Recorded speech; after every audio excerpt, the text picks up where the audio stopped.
naman ang nasa kabila. So what will happen? Alam naman nila ang possibility niya na it's just a matter of months actually.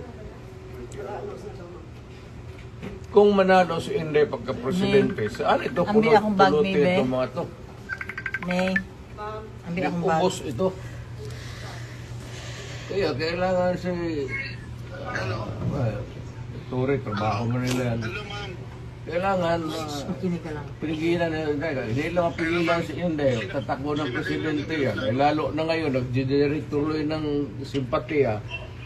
Putang inang mag-plus yan.